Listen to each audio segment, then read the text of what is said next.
E o que tem em meu coração para eu compartilhar com vocês é sobre a palavra de Deus, sobre praticarmos a palavra de Deus, sobre conhecermos a palavra de Deus.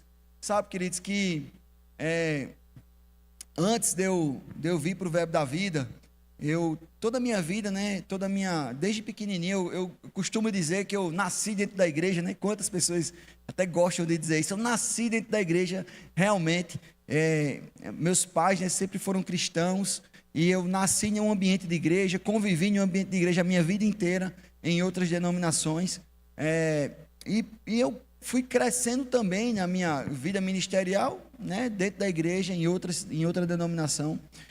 Mas quando eu estava em outro lugar, não no ambiente do Verbo da Vida, eu fui crescendo, me desenvolvendo, aprendendo a palavra, fiz alguns cursos e fui cada vez mais gostando de estudar a palavra, e ao ponto de fazer seminário teológico, fiz seminário teológico, e eu aprendi muito, estudei muito a palavra. Só que, sabe, queridos, quando eu cheguei no Verbo da Vida, eu fui fazer o rema. E aí eu percebi uma coisa, que eu conhecia algumas coisas da palavra, mas eu não conhecia a revelação pelo Espírito. Eu conhecia a revelação pelos meus sentidos. E isso faz toda a diferença. Tá? Faz muita diferença na vida da gente. Porque quando a gente pega a Bíblia e a trata como um grande livro, ele será esse grande livro. Sabe que a Bíblia, ele é um excelente livro de autoajuda? Sabe que a Bíblia é um excelente livro de história? É um excelente livro de princípios, de sabedoria. E tem muita gente aí no mundo usando a Bíblia para tudo isso. Um excelente livro de arqueologia. A Bíblia também é tudo isso. Mas deixa eu te dizer uma coisa. Para um filho de Deus, a Bíblia não é isso. A Bíblia é a palavra de Deus. A Bíblia é a palavra de Deus. Eu gosto com o que E.W. Kenyon fala. Ele diz assim: coisas profundamente espirituais não significam nada para o homem que vive pelo conhecimento dos sentidos, o qual atrofiou sua natureza espiritual e manteve cativa, subdesenvolvida, como uma criança trancada em um quarto sem livros ou professores. Deixa eu tentar traduzir um pouco disso aqui. Ele está dizendo assim: aquele que usa a Bíblia, mas tentando conhecê-la pelos sentidos, pelo seu intelecto, pelo seu homem natural, nada mais é do que uma criança atrofiada, que está trancada em um quarto, sem acesso ao conhecimento. Por que E.W. Kenyon está trazendo isso? Essa verdade dessa forma? Porque, queridos, a palavra de Deus, esse rico conhecimento, ele precisa de algo para ele funcionar nas nossas vidas. Ele precisa do Espírito Santo para trazer uma revelação para que ela se torne viva e eficaz para nós. Você está aqui comigo? Eu sei que nessa manhã chuvosa você está animado, você se acordou bem empolgado, não é verdade? É ou não é? Nem que seja pela fé, diga, irmão.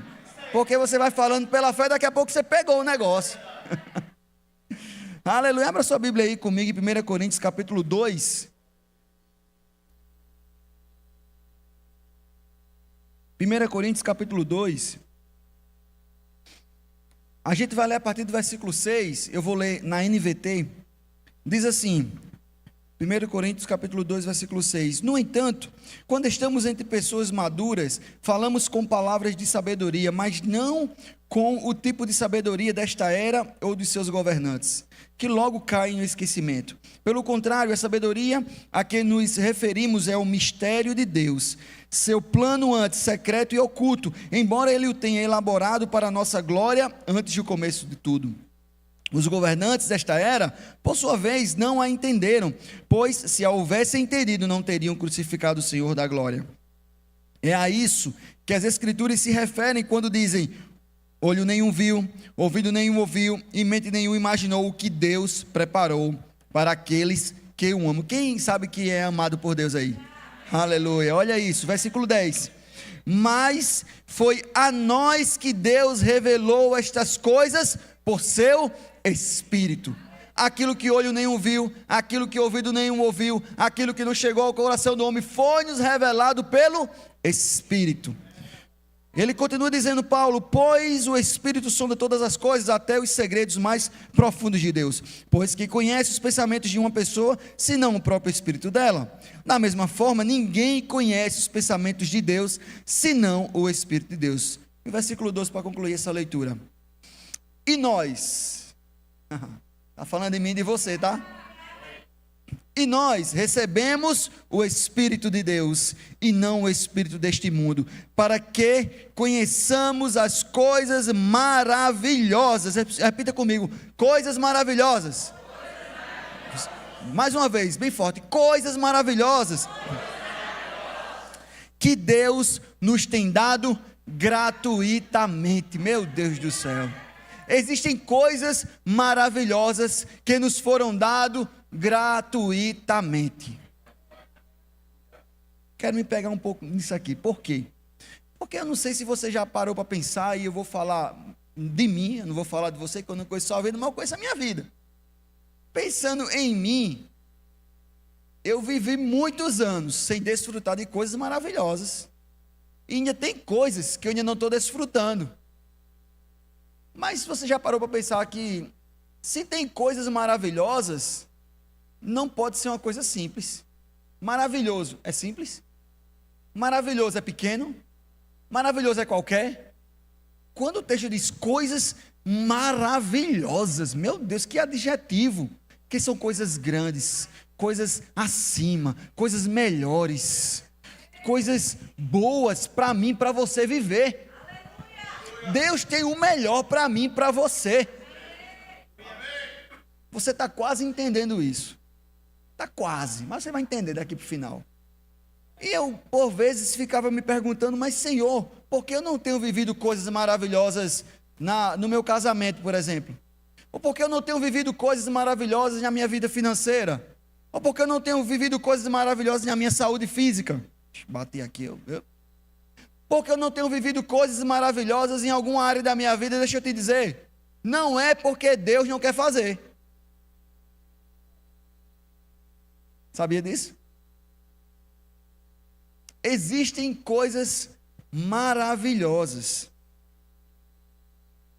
e Ele já nos deu gratuitamente. Espera aí, se existe alguma coisa que é maravilhoso, que já nos foi dado gratuitamente, o que é que está faltando aqui no meio do caminho? Está faltando alguma coisa, não está?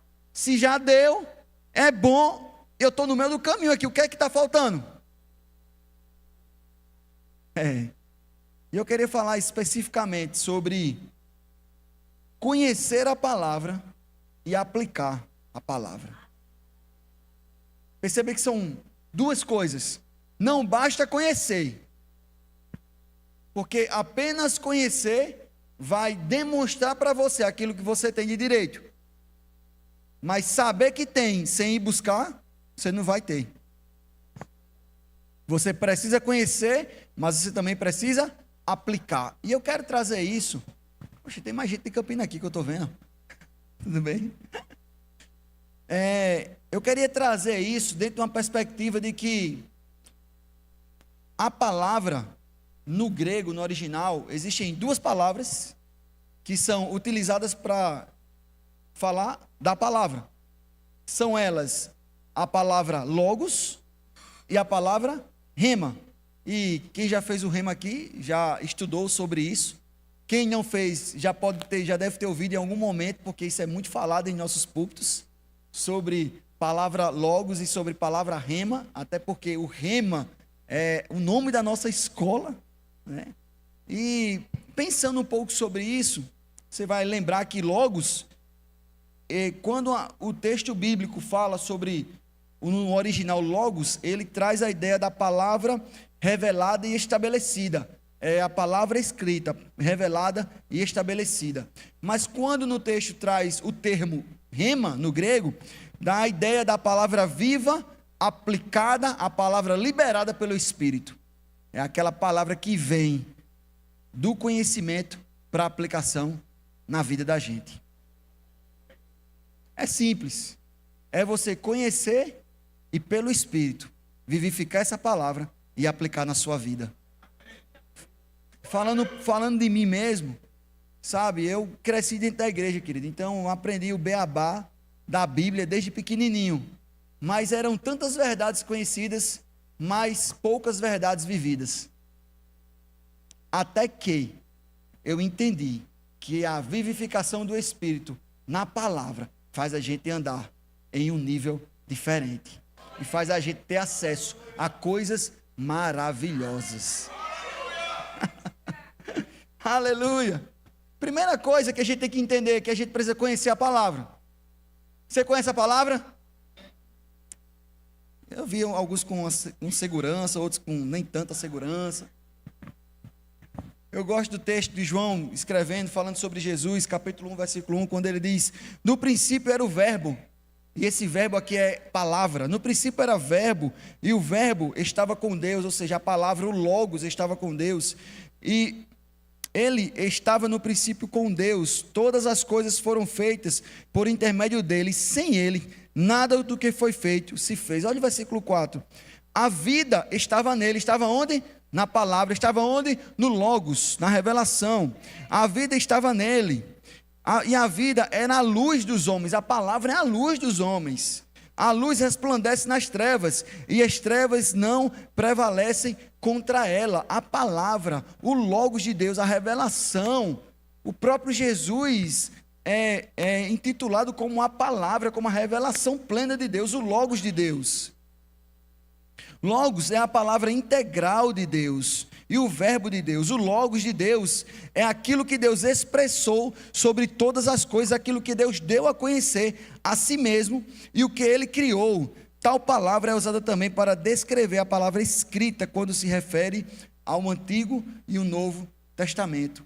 Queridos, o Logos, conhecer essa palavra, vai fazer muita diferença na nossa vida. Tanto é que você vai lembrar o profeta Oséias, ele vai dizer no capítulo 4, versículo 6, o meu povo perece, o meu povo está sendo destruído por causa de quê?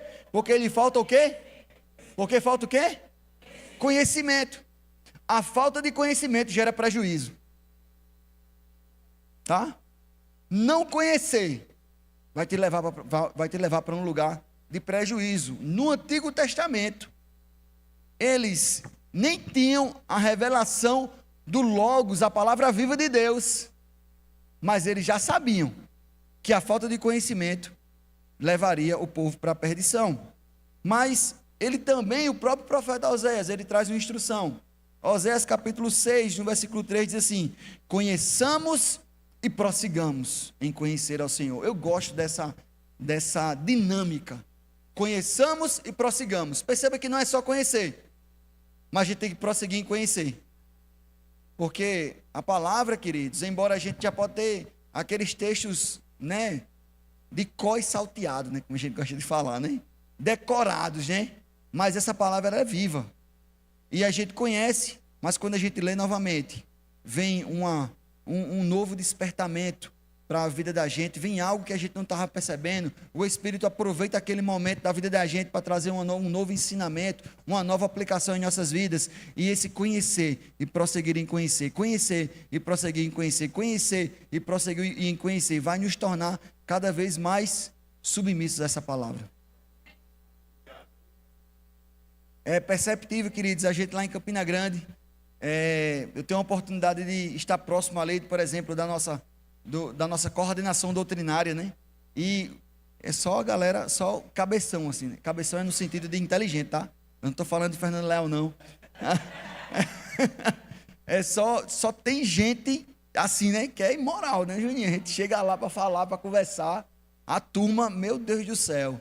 E eu gosto muito assim, eu me sento com eles às vezes, eu fico ali tentando, né, coletar um pouco ali de informação para aprender, né, com eles. Fazendo aquelas perguntinhas assim, né? E eu percebo, queridos, que quanto mais eles buscam e conhecem, mais eles se tornam humildes, sabia?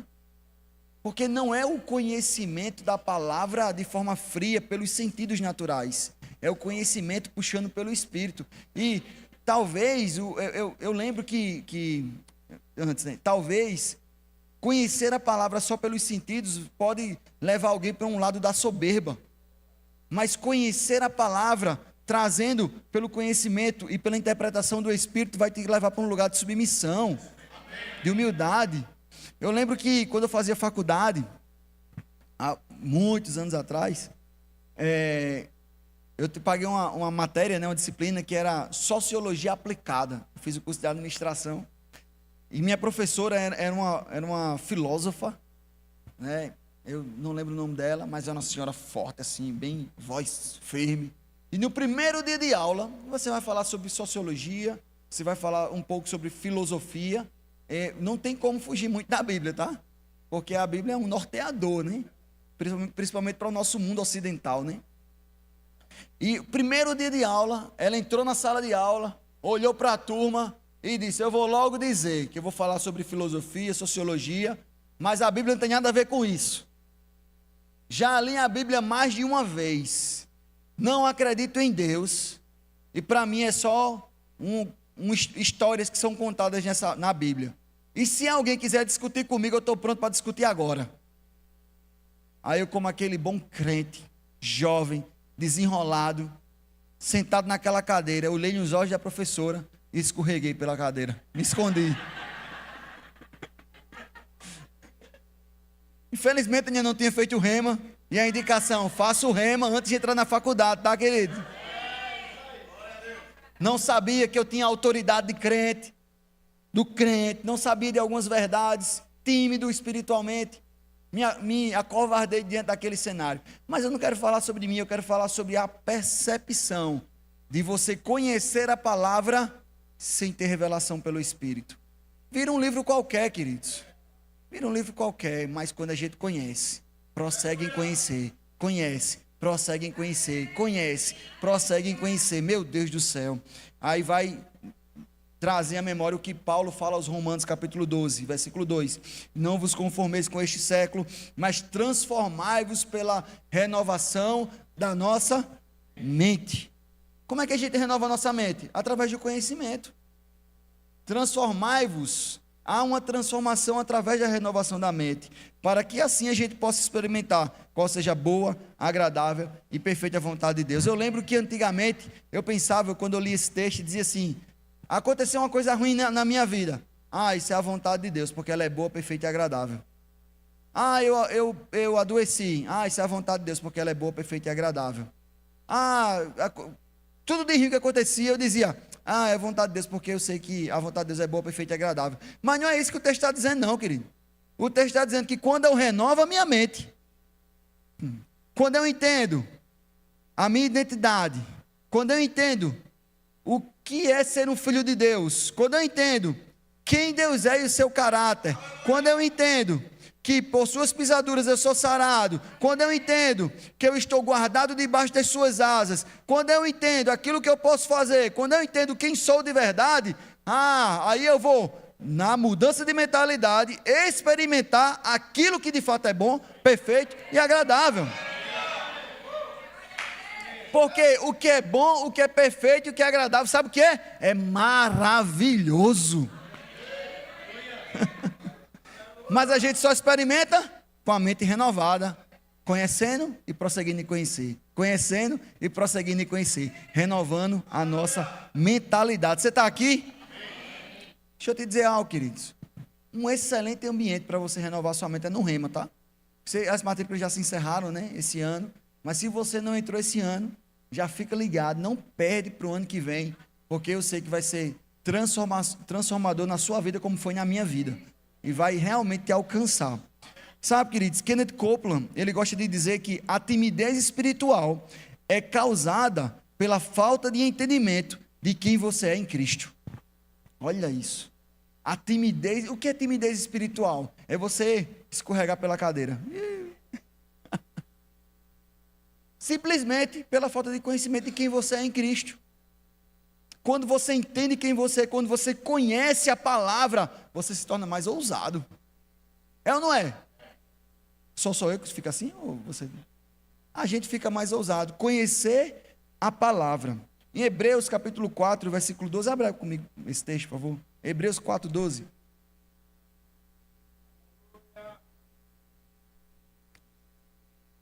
Você está aqui? Você está com sono não, né, irmão? Por causa da chuvinha lá fora não, né? Não, vamos tocar fogo aqui já. Eita, meu Deus do céu, não diga nada. Bom, Hebreus 4,12 vai dizer assim: porque a palavra de Deus é viva e eficaz. Olha isso. Ela é viva e eficaz. A palavra de Deus não é morta, querido.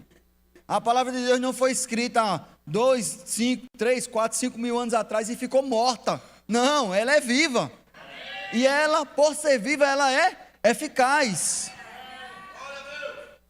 E mais cortante do que qualquer espada de 2 gumes, e penetra até o ponto de dividir alma e espírito, juntas e medulas, e é apta para discernir os pensamentos e propósitos do coração. Se ela é viva e ela é eficaz, ela tem que dividir nossa vida. Eu te pergunto, a sua vida está sendo dividida pela palavra?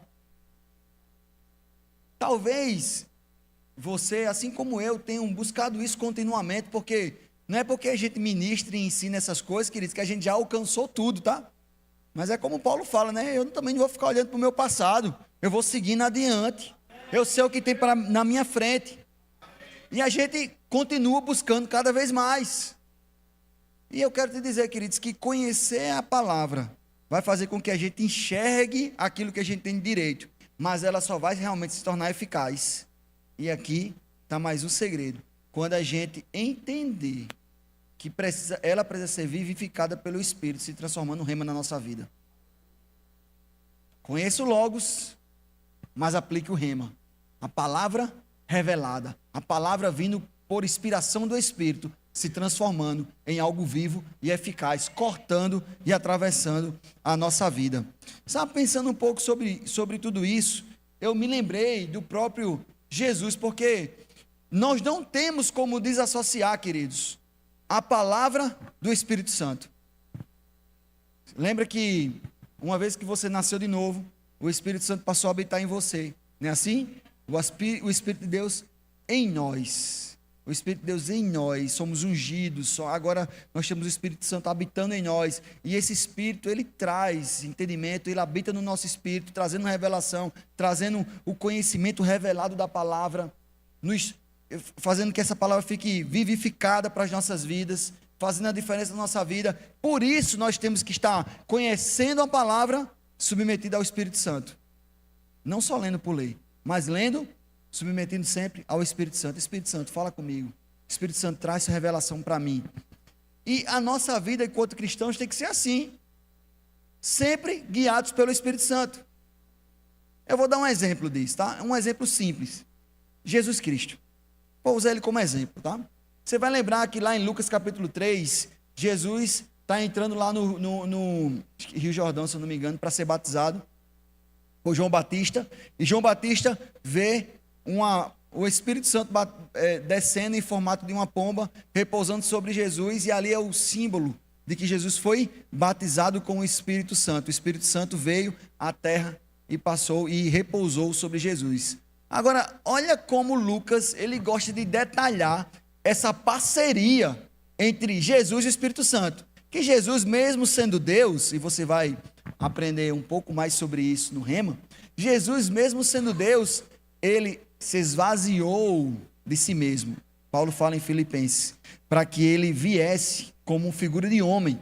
E mesmo ele sendo Deus, não deixou de ser Deus, mas ele se moveu como homem aqui na terra. E como homem, ele se moveu pelo Espírito Santo. Por isso que ele foi batizado pelo Espírito Santo, lá em Lucas capítulo 3. Já em Lucas capítulo 4, versículo 1, o texto vai dizer assim: Jesus, cheio do Espírito Santo. Jesus precisava ser cheio do Espírito Santo? Jesus, a palavra, o Logos de Deus. Mas olha como Lucas traz esses detalhes. Jesus, cheio do Espírito Santo, voltou do Jordão e foi guiado pelo mesmo Espírito. Meu Deus do céu. Jesus cheio, guiado pelo Espírito, para o deserto, foi para o deserto. Aí lá você vai lembrar que ele passou 40 dias em jejum, e ele foi tentado durante esses 40 dias, mas no final veio aquela tentação mais pesada, que está lá relatada a partir do versículo 4 do capítulo 4 de Lucas. E diz assim: mas Jesus lhe respondeu, porque quando o diabo chegou para tentar Jesus, Jesus respondeu. E eu gosto porque ele diz assim: está escrito. De onde é que ele tirou de onde é que ele tirou a resposta para aquela oposição? Da palavra. Está escrito.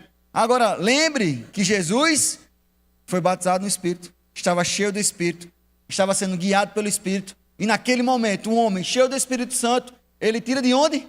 Da palavra. A resposta que ele precisa para a oposição. Jesus diz, está escrito. Eu não preciso de pão, diabo, porque está escrito que nem só de pão viverá o homem. Aí o diabo traz outra tentação, outra oposição, outro desafio, outra montanha se levanta diante dele, mas Jesus, cheio do Espírito Santo, guiado no Espírito Santo, recorre aonde? A palavra. Está escrito, diabo. Está escrito, diabo. Deixa eu te dizer uma coisa, se o próprio Jesus precisou estar cheio do Espírito Santo, sendo guiado pelo Espírito Santo e buscando na palavra uma resposta, por que a gente fica querendo buscar respostas em lugares, em outros lugares? Me permita, pastores dessa casa, por que você fica querendo caçar no chat GPT resposta para problemas se você só precisa estar cheio do Espírito Santo buscando na palavra, querido?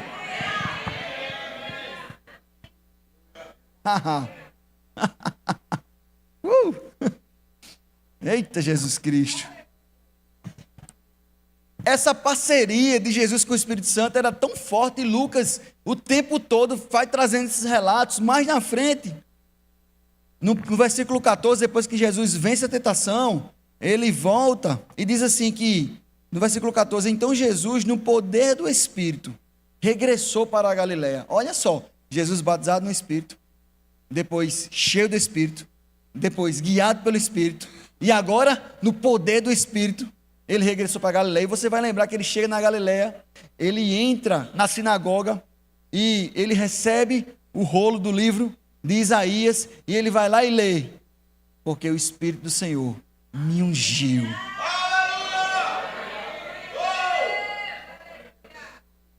Ele tira da onde, querido? A promessa. Você está precisando tirar a promessa da palavra que Deus tem a seu respeito, querido. Aleluia. Essa parceria era tão forte que Lucas ainda relata isso lá em Atos. Atos capítulo 1, versículo 2. Ele, no 1, ele vai falar que Jesus está falando sobre Jesus. Ele disse a partir do 2: até o dia, ou seja, Jesus estava com eles, com os seus discípulos, até o dia em que, depois de haver dado mandamentos por intermédio do Espírito Santo. Meu Deus do céu. Aos apóstolos que escolheram, ele foi elevado às alturas. Jesus ensinou por intermédio do Espírito.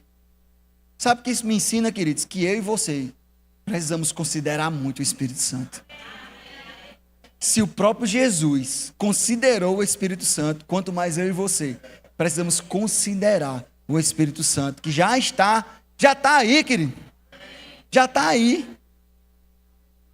Lembrei agora de Gênesis 1, na criação de todas as coisas, diz que a terra era sem forma e vazia, mas o Espírito de Deus pairava sobre as águas. Sabe que às vezes a gente está meio sem forma e vazio? Não é assim, se sentindo assim, eu estou meio sem forma e vazio, eu estou tão. Sabe o que é isso? É os seus sentimentos querendo governar você. Eu não estou sentindo mais Deus. Eu não estou mais sentindo aquela sensação tão boa e gostosa, né? De eu nunca mais me arrupiei. Eu estou tão sem fome e vazio. Mas deixa eu te dizer uma coisa. Mesmo que você esteja se sentindo sem fome e vazio, o Espírito Santo está aí pairando sobre você, viu?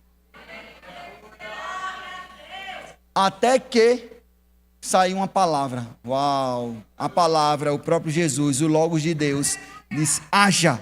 E quando ele falou haja, a interação da palavra tocou o Espírito Santo e as coisas começaram a ser criadas. Meu Deus do céu. Aleluia. Meu Deus do céu. Você está aqui, você está animado? Aleluia. Abre lá em Efésios capítulo 6.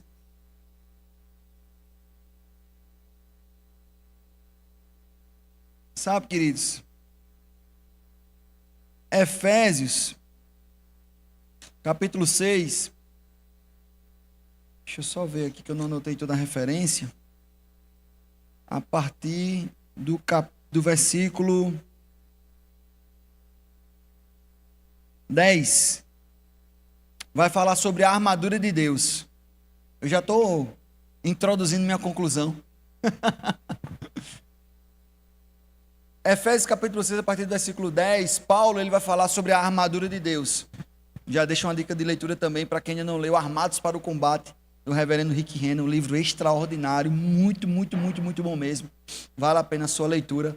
Nesse livro, Rick Renner faz um detalhamento completo sobre a armadura de um soldado romano e como Paulo enxerga essa armadura e traz uma revelação poderosa da palavra de Deus, trazendo essa analogia com essa armadura de um soldado romano. E ele fala sobre diversos utensílios dessa armadura, mas hoje eu vou me focar apenas em 2 utensílios, porque a gente está falando sobre conhecer a palavra, que é o Logos de Deus, e estamos falando sobre aplicar essa palavra, o rema de Deus. E eu quero focar me utilizando dessa figura que Paulo trouxe, né? Em Efésios capítulo 6, eu vou ler aqui o versículo 14, que diz assim: estais, pois, firmes, cingindo-vos com a verdade. Estais, pois, firmes, cingindo-vos com a verdade. O cingir com a verdade era o cinturão da verdade. E o Rick Renner, ele explora bastante isso. Mas antes de ler um comentário aqui de Rick Renner, eu vou ler ainda o versículo 17. Preste atenção. Antes, né? Só para ilustrar bem esse momento aqui. O cingindo-vos com a verdade era um cinturão da verdade. Tá? Fica com isso. No versículo 17, Paulo fala: tomai também o capacete da salvação. Aí pega isso. E a espada do Espírito, que é a palavra de Deus. E aqui eu vou usar o termo no original grego, lendo dessa forma. E a espada do Espírito, que é o rema de Deus. A palavra revelada, a palavra vivificada, a palavra aplicada para uma necessidade específica. Agora, olha o que Rick Renner fala no seu livro Armados para o Combate. O cinturão da verdade sustentava a espada. Porque você lembra que a espada de um soldado fica onde? No cinturão. O cinturão da verdade sustentava a espada. Isso nos mostra que o rema, a palavra falada pelo Espírito, sempre procede de um depósito prévio da verdade revelada. Uau! Pegou isso? A palavra, o cinturão da verdade. E o cinto fica onde? Na palavra. A espada fica na palavra. Preste atenção, queridos. Não tem como você querer uma revelação da palavra sem você ter palavra. Sem você ter conhecimento. A revelação só vai vir da onde? Do bom depósito. Está lá, depositado. Uma vez que está depositado, a vivificação pelo Espírito, você tira essa palavra. Eu queria chamar o louvor aqui. Vocês podem vir aqui, por favor. Quando conhecemos a palavra, o Espírito Santo torna a palavra viva como uma espada. E você sabe que a espada naquele tempo servia para 2 coisas. Servia para defesa e ataque. A palavra servia para defesa e ataque. Eu queria pedir uma música a vocês. Acho que vocês tocaram a primeira. Está escrito, eu acredito. É animada para o final de mensagem, né? Mas é assim mesmo. Porque um domingo de manhã chuvoso como esse, sem ter que estar, né? Pede animação, não é verdade? Confundiu o inimigo, é isso aí. A espada serve para quê? Defesa e ataque. Sabe, queridos, isso me ensina que na nossa vida cristã, constantemente, nós vamos estar sendo atacados pelo inimigo. Não é uma vez só não, tá? É constantemente.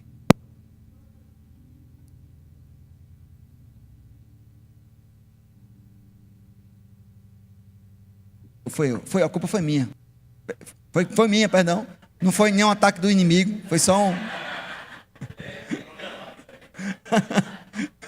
Não. Se sua vida se você está bem, está vivendo tudo bem, deixa eu te falar, infelizmente, queridos, você vai sofrer ataque.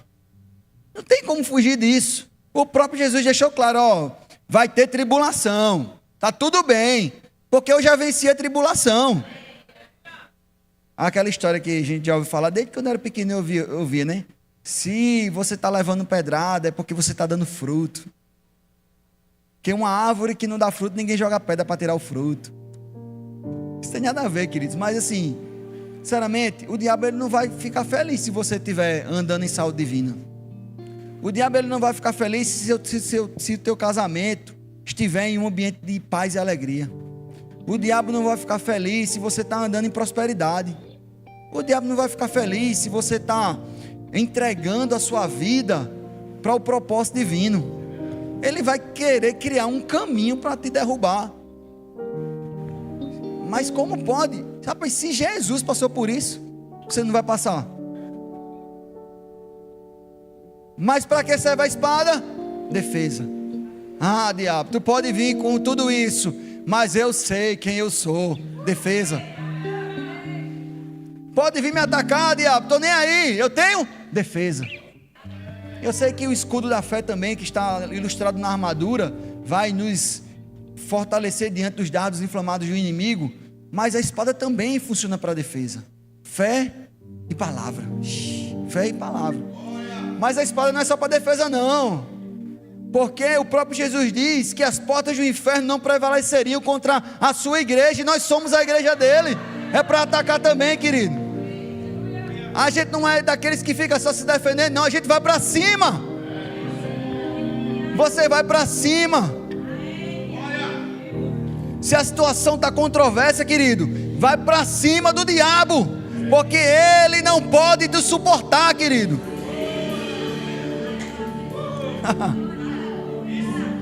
Deixa eu fazer um exercício aqui com vocês. Vamos exercitar isso aqui que eu estou falando. Fica de pé aí. Pra você se animar, dá uma sacudida aí no corpo. A gente vai tornar prática essa mensagem. Eu gosto de tornar a coisa prática, tá bom? Porque o que você ouve aqui, você já vai começar a aplicar agora. Você não tem que ficar pensando como é que eu vou aplicar isso de não. Você vai começar a aplicar agora já.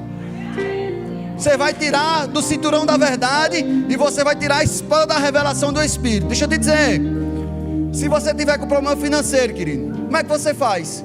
Eu estou diante de um problema financeiro grande, eu estou diante de uma situação complicada. Ei, aí você vai lá, Efésios capítulo 4 versículo 19, que diz assim: e o meu Deus, segundo a sua riqueza em glória, há de suprir. Ele vai suprir, Ele há de suprir em Cristo Jesus cada uma das vossas necessidades. Tira para você isso. Ah, eu sei que o meu Cristo, eu sei que Ele há de suprir na minha vida. Eu não vou ter falta, na minha casa vai ter abundância, porque eu sei que Cristo, em Cristo, Ele vai suprir todas as minhas necessidades. Ei, não vai faltar na tua casa, querido. Ah, deixa eu te dizer mais. Calma aí. Tô gostando, mas calma. Fica aí, assim. Deixa eu te dizer mais. Você está com problema financeiro, problema de saúde. Ah, uma doença, um problema de saúde. Ah, eu tô com esse problema de saúde, mas é vontade de Deus. Ah, não. Aí você vai lá no seu cinturão, na palavra, e você vivifica essa palavra. Aí você vai lá em Isaías 53, 4, 5. Certamente Ele tomou sobre si as nossas enfermidades e as nossas dores levou sobre si, e pelas suas feridas, pelas suas feridas nós somos sarados. Por suas feridas eu fui sarado. Você tem que trazer essa palavra como viva para a sua vida, querido. Eu não sei o que você está passando, mas uma coisa eu sei: se você tiver com doença, agora, é agora. Eu não vou nem fazer mais apelo por cura, querido, porque é agora. Você vai receber cura, é agora. É nesse momento agora. Se você entender isso, pega, na verdade, essa espada e traz como revelação para a sua vida e diga assim: pelas suas pisaduras eu sou Eu sou sarado. Oh, aleluia. É vivo e é eficaz. E já está mudando aí. Está mudando. Rins. Problemas dos rins. Está mudando. Bexiga. Está mudando. Problema no ouvido. Dores de ouvido. Você já está sarado. Aleluia.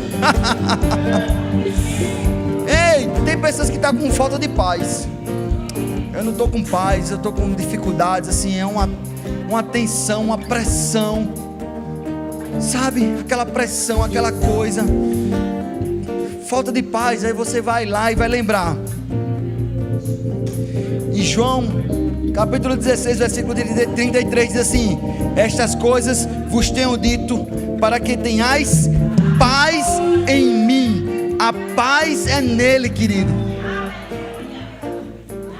Aí o próprio Jesus diz: ó, mas no mundo vocês vão passar mesmo por problemas, por aflições, mas tende bom ânimo, porque eu venci o mundo. Aí você vai dizer assim: ah, Senhor, eu sei, a minha paz não está no que eu vejo, a minha paz não está no que eu sinto, a minha paz está em Ti, Senhor, porque você já venceu o mundo.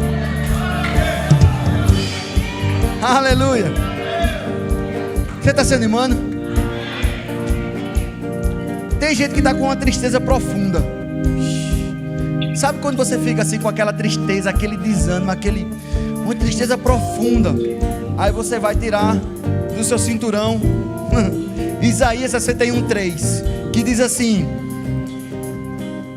e a pôr sobre os que em Sião estão em luto uma coroa em vez de cinzas, óleo de alegria em vez de pranto, vestes de louvor em vez de espírito angustiado. Por quê? Porque nós somos chamados para ser cavalo de justiça. Deus não quer te ver em pranto, querido.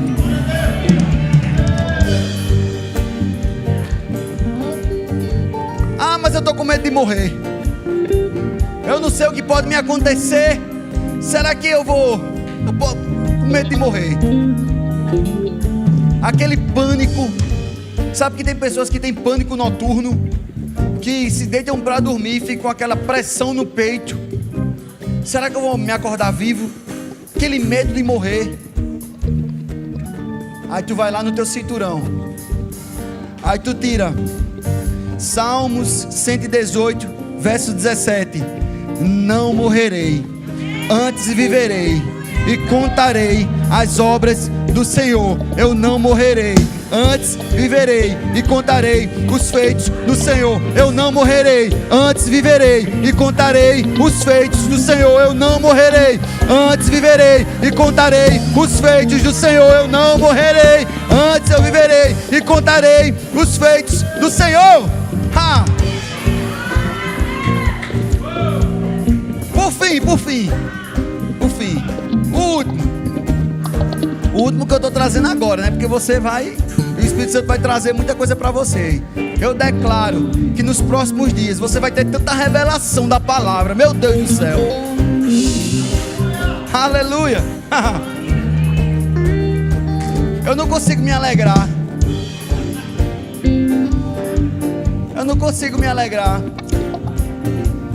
Mas lá no teu cinto, lá no cinto, sabe o que é que tem? Salmos 16, verso 11: tu me farás ver os caminhos da vida, na tua presença a plenitude de alegria. Na tua presença a plenitude de alegria. Deixa eu te dizer uma coisa. Eu não sei como é que você chegou aqui, mas alguma coisa eu garanto: nessa presença do nosso Todo-Poderoso, a plenitude de alegria.